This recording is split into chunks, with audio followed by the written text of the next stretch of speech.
You wake up in a world that looks exactly like your own, but something is off. The air feels heavier, the colors dimmer. You walk through familiar streets, hear voices you know, yet everything seems scripted, like you're watching life unfold. From behind glass, you go to work, you scroll endlessly, you laugh at things you don't find funny. You nod along as if everything makes sense, even though deep inside something is screaming that it doesn't. There's no catastrophe, no war, no alien invasion, just a slow unraveling of meaning, thread by thread, until you realize, perhaps too late, that you've been living on autopilot for years. And yet, despite the numbness, the fatigue, the creeping sense that something vital has gone missing, you keep going. Because what else can you do? Now imagine this. Buried within you, deeper than memory, older than language, there exists a mechanism so powerful it can shatter this illusion.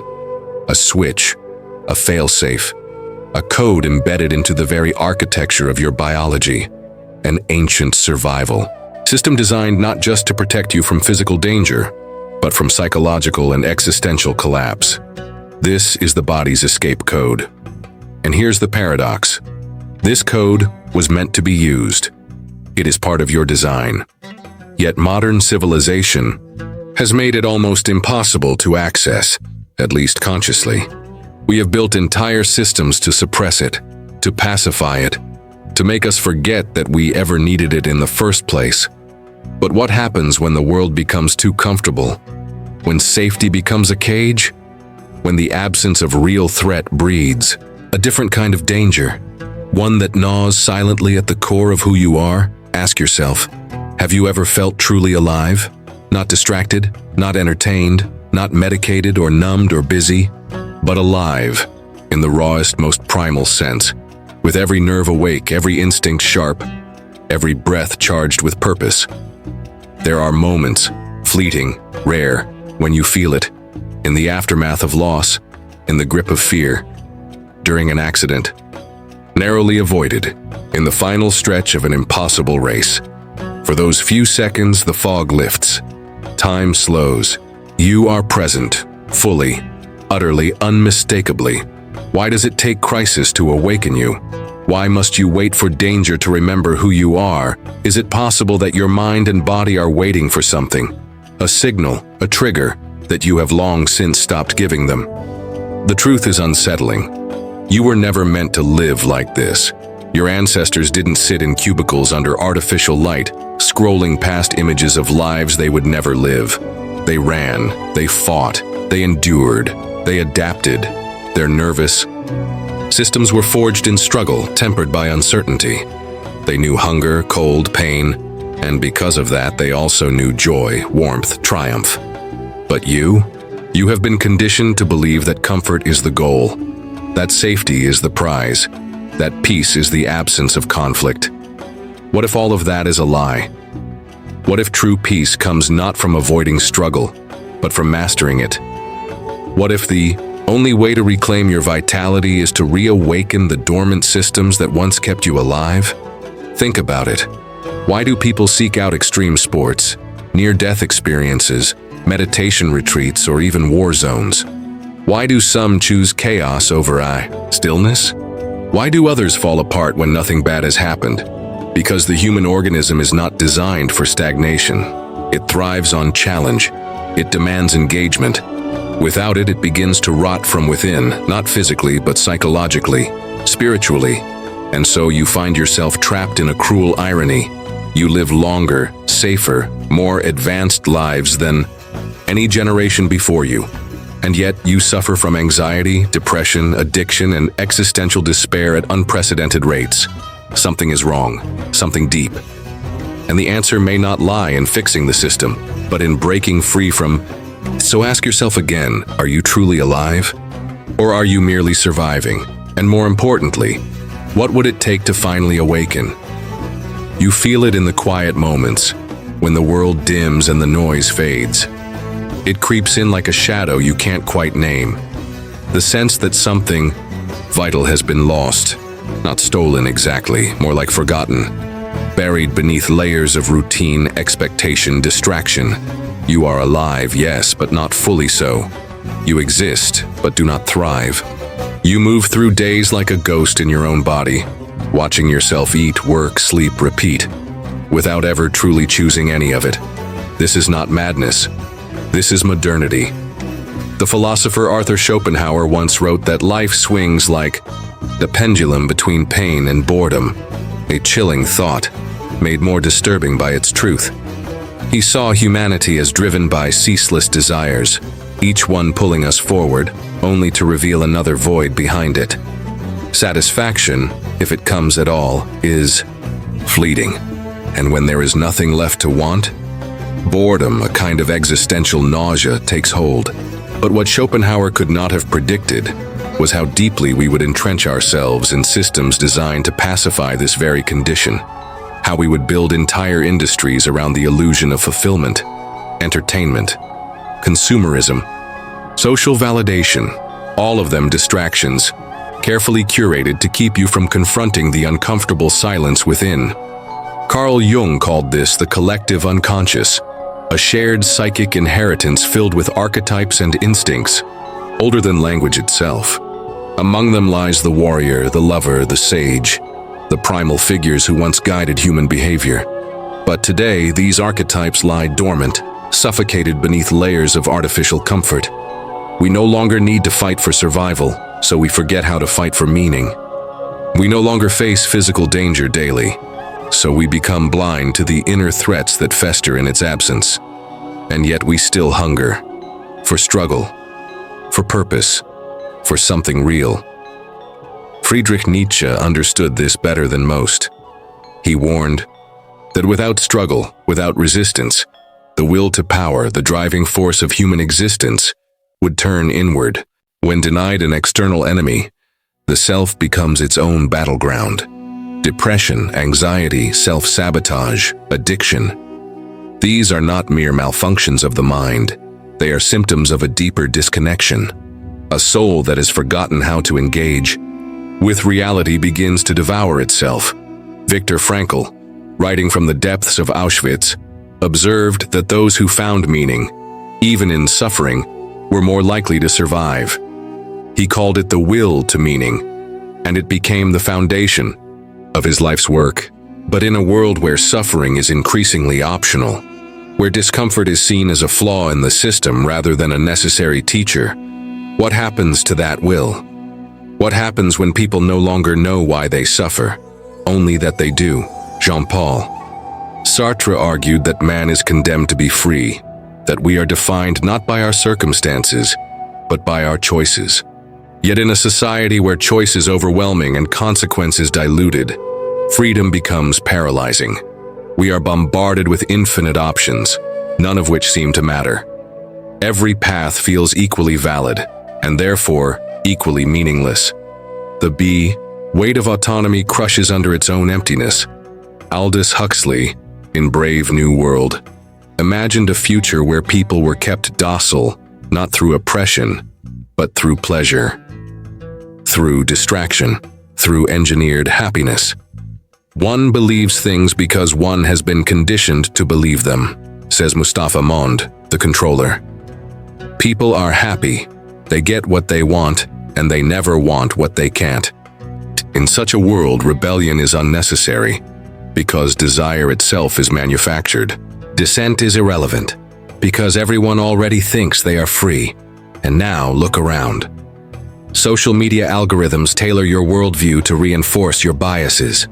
News cycles feed you outrage without resolution. Consumer culture sells you products as solutions to problems you didn't know you had. Even your thoughts are shaped by invisible forces, advertisements, cultural norms, inherited fears. You live inside a matrix of soft control, where freedom is an illusion and autonomy is a performance. But deep inside, something rebels. It stirs in the middle of the night when you wake up with a racing heart and no reason why. It whispers in the back of your mind during meetings, during meals, during moments when you should feel content, but instead feel hollow. It is the echo of something ancient, the instinct to fight, to flee, to adapt, the escape code buried in your nervous system. waiting for the right signal. Only now the signal doesn't come, because the world no longer gives you real danger, no longer demands real courage, no longer asks you to prove your strength, your resilience, your will. And so the system remains locked down, not because you are weak, but because you have been lulled into forgetting that you were ever meant to awaken. This is the hidden problem. Not that life is hard, but that it has become too easy. Not that you lack freedom, but that you have been given too much of it, without direction or purpose. Not that you are broken, but that you have been disconnected from the very mechanisms that once made you whole. So ask yourself again, what would happen if you stopped resisting the discomfort? What if the answer wasn't in escaping struggle, but in embracing it? You think you are in control. You believe your choices are yours, freely made, rationally decided. But what if the very structure of your mind has been subtly rewritten? What if your thoughts, desires, and fears have been shaped not by raw experience, but by invisible forces that feed on your attention, your time, your will? The unseen consequences of this disconnection run deeper than you can imagine. They do not announce themselves with alarms or flashing warnings. They creep in through the back door of habit, embedding themselves so thoroughly into your psyche that you mistake them for your own voice. You wake up one day and realize you no longer know who you are when the noise stops. This is not paranoia. This is neuroscience. Your brain evolved to survive in a world of real threats. Predators, scarcity, social conflict. It developed sophisticated mechanisms to detect danger, respond instantly, and reset once the threat passed. That system, the autonomic nervous system, is still there, humming beneath your skin.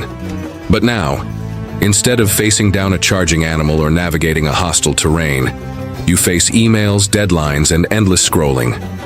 Your body still reacts as if survival is at stake, but there is no resolution. No fight, no flight. Just a constant state of low-grade arousal, mistaking digital stressors for life or death situations. Over time, this chronic activation rewires your brain. The amygdala, the seat of fear, grows hyperactive. The prefrontal cortex, the center of rational thought, becomes sluggish. You become reactive rather than reflective, anxious rather than aware. And because the danger never truly ends, neither does the response. But the damage goes beyond biology. It seeps into identity. Consider the cognitive bias known as confirmation bias, your tendency to seek out information that aligns with your existing beliefs. Now imagine an entire society built around reinforcing those biases. Algorithms serve you content that mirrors your worldview, ensuring you never have to confront discomfort. Social media rewards outrage, not understanding. Every interaction becomes a performance, every opinion a signal of belonging. Over time, you stop thinking for yourself. You begin to feel for yourself based on what others expect. And then there is learned helplessness, a psychological condition first observed in experiments where animals, repeatedly subjected to unavoidable pain, eventually stopped trying to escape, even when given the chance. Sound familiar? How many times have you felt trapped in a cycle you couldn't break? A job that drained you but seemed impossible to leave? A relationship that hollowed you but felt too complex to end? A life that numbed you but seemed too ingrained to change? Modern existence has perfected this condition. It offers just enough comfort to prevent rebellion, just enough distraction to suppress reflection, and just enough suffering to keep you dependent. You are told that happiness is attainable, if only you buy the right product, follow the right routine, adopt the right mindset. But when it doesn't come, when the emptiness persists despite all efforts, the message becomes clear: you must be broken. And so, you begin to believe it. You medicate, you numb, you retreat further into the illusion of control. You chase productivity, like it is salvation, believing that if you just optimize yourself enough, you'll finally feel whole. But optimization without purpose is just another form of stagnation. Efficiency without meaning is just a faster way to nowhere. Now consider culture. From birth, You are conditioned to see struggle as something to avoid. You are taught that success means ease, that comfort is the goal, that peace is the absence of conflict. But what happens when struggle is removed from the equation? When adversity is seen as failure rather than fuel? You lose resilience. You lose adaptability. You lose the ability to face uncertainty without panic.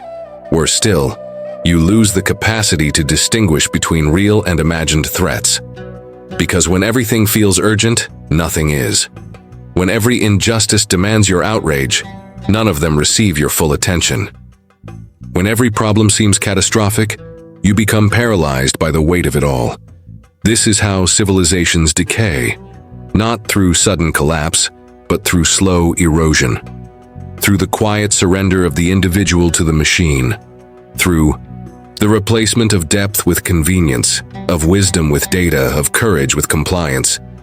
And yet deep inside you something stirs. It is not madness. It is memory, a whisper from your ancestors, a pulse in your bones, a recognition that you were not meant to live like this, that somewhere within you lies a mechanism powerful enough to override the system, to awaken dormant strength, to reclaim agency, to break free from the trance of modern existence.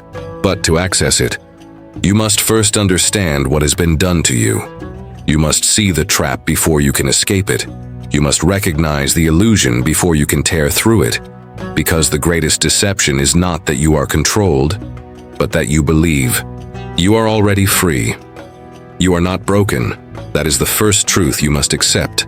You have been conditioned, manipulated by forces that profit from your distraction, pacified by systems designed to keep you docile, lulled into believing that comfort equals fulfillment. But beneath all of it, beneath the layers of expectation and exhaustion, there is something still intact, something ancient, something waiting. The escape code is real, and it is not hidden. It has simply been ignored. To break free, you must do what modern life has trained you not to do. Stop running from discomfort. Stop numbing the unease. Stop outsourcing your meaning to external validation. Instead, you must lean into the tension. You must seek out resistance, not as an enemy, but as a teacher. Because here is the radical shift in perspective. Struggle is not the problem. It is the solution. Every time you feel trapped, every time you sense the weight of stagnation pressing down on you, that is not a sign that something is wrong. That is a signal, a whisper from your biology saying, wake up, engage, adapt. This is not about suffering for suffering's sake. It is about reclaiming the mechanisms that once made you human. The fight or flight response was never meant to be suppressed indefinitely. It was meant to be used, to propel action, to sharpen focus, to awaken clarity. When you avoid struggle, you do not protect yourself. You suffocate your own vitality. So how do you begin? First, you must unlearn the lie that safety is the highest virtue. Modern society tells you to avoid risk, to seek stability, to minimize discomfort at all costs. But this is the path to psychological decay. Growth does not come from ease. It comes from challenge, from friction, from the willingness to step beyond the familiar and into the unknown. Think of those who have truly lived, those whose names echo through history not because they avoided hardship, but because they faced it head-on. Think of Viktor Frankl, who found meaning in Auschwitz, of Nelson Mandela, who endured 27 years in prison without losing his vision, of Malala Yousafzai, who stared down death and chose to speak anyway. These are not anomalies. They are proof that within you lies a capacity for resilience so profound it can withstand even the most brutal conditions. And if you believe such strength is reserved only for the extraordinary, then you have already accepted your own limitations. But you are not limited. You were built to endure, to adapt, to transform under pressure. Second, you must cultivate deliberate discomfort. Your body and mind thrive under controlled stress. This is why athletes train with weights, why meditators sit in silence, why monks take vows of poverty, because they understand a fundamental truth. Growth happens when you push past resistance. You do not need to run into war zones or climb mountains to awaken your survival instincts. You need only create moments of intentional struggle. Wake before the sun. Fast for a day. Go without distraction. Sit alone with your thoughts until the silence becomes unbearable. And then stay with it. Force yourself to confront the discomfort instead of fleeing from it. These are not punishments. They are rituals. Sacred acts of reclamation. Each one a reminder that you are not helpless, that you are capable, that you are alive. Third, you must reject passive consumption and embrace active creation. Modern existence feeds you content faster than you can process it. You consume news, entertainment, opinions, advice, all without ever being asked to produce anything meaningful in return. And in doing so, you become a vessel rather than a voice. A sponge rather than a flame. Rebellion begins when you stop absorbing and start expressing. Write, speak, build. Create something that demands effort and offers no guarantee of reward. Do it not for likes or approval, but because it reminds you that you are more than a consumer. You are a maker, a force, a presence in the world.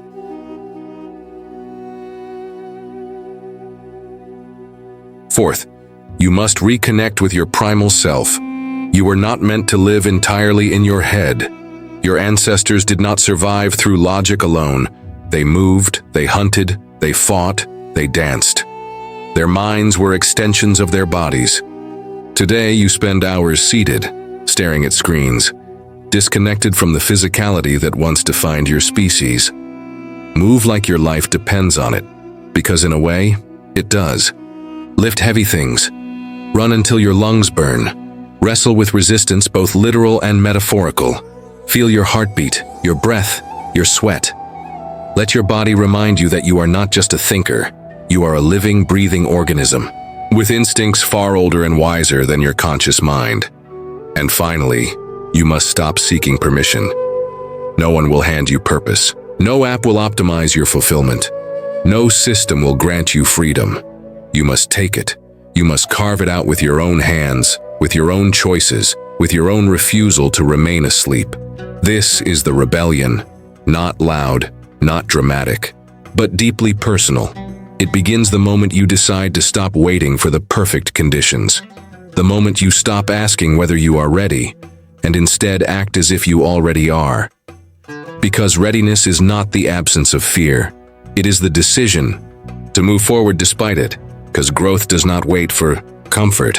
It demands disruption. Because the escape code was never meant to be activated by someone else. It was always yours to trigger. You have spent your life searching for something you already possess. Not in the future. Not in achievement or acquisition. Not in some distant breakthrough or perfect moment of clarity. But here, now. Buried beneath years of conditioning, fear, and forgetting.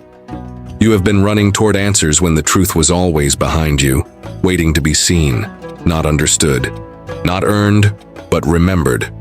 Because the escape code was never external.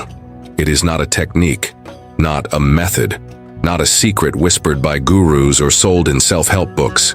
It is not found in exotic rituals, extreme sports, or ancient traditions imported from cultures you barely understand. It is not hidden in mountains or meditation caves or underground movements. It is within you, and it has been all along. That is the final, most powerful realization. You were never trapped, only convinced that you were. The illusion was so complete, so deeply woven into your biology and belief systems, that you forgot how much power you actually hold. You mistook numbness for peace, compliance for safety, routine for purpose, and in doing so, you gave away something sacred, not to others, but to yourself. You locked the door from the inside and told yourself someone else held the key. But no one did. No system, no authority, no algorithm could ever suppress your potential without your silent agreement. No amount of distraction or comfort could erase your instincts unless you allowed them to. And no amount of external control could keep you asleep if you had chosen at any moment to wake up. This is not about blame. It is about responsibility. Not the kind that punishes, but the kind that empowers. The kind that says you are the author of your experience. You are the architect of your awakening. You are not a victim of circumstance. You are the force that gives meaning to it, and that is terrifying. Because with that truth comes the weight of choice. With that awareness comes the burden of action. With that knowledge comes the demand for courage, but also freedom, absolute, unshakable freedom. Because once you see it, once you truly grasp that the only thing keeping you from living fully, from feeling deeply, from acting boldly, is your own hesitation, then nothing can stop you, not fear, not doubt, not even death. Because what is death really compared to a life unlived? What is pain compared to the slow decay of becoming someone you do not recognize? What is struggle compared to the unbearable silence of a soul that has forgotten how to speak? You were built for this, for challenge, for transformation, for transcendence. Every fiber of your being, every cell, every instinct, every pulse of your heart was designed not just to survive, but to evolve under pressure, to adapt, to rise, to break through. Your ancestors did not wait for permission to fight. They did not ask for approval before they ran. They did not hesitate when danger came. They responded, instinctively, powerfully, without question. And you still carry that same fire. Buried, yes, dimmed perhaps, but not extinguished. You are not separate from them. You are their continuation. Their resilience flows through your veins. Their survival is your inheritance. And now, in a world that no longer demands physical endurance, you must find new ways to honor that legacy. Not by seeking danger for its own sake, not by rejecting modernity entirely, but by reclaiming the parts of yourself that have been neglected, the raw, untamed core of who you are. You do not need to conquer mountains to awaken your strength. You only need to say no when you mean it, to stand when others sit, to speak when silence would be easier, to act when fear tells you to stop, to feel when numbness offers relief, to create when the world says you are not enough, to live as if your life matters, because it does, more than you know, more than anyone can tell you. Because the escape code is not a switch to flip, it is a state of being to reclaim, a way of existing where you no longer outsource your power, where you no longer wait for the right moment, the perfect plan, the guaranteed outcome, where you simply decide to move forward, to face discomfort, to embrace uncertainty, to trust yourself, and in that decision, everything changes. So now ask yourself, will you continue to sleepwalk through your days, hoping someone will hand you meaning, or will you finally remember who you are and begin to live like it? There is no middle ground. There is no waiting room. There is only now, and now is your moment. Wake up.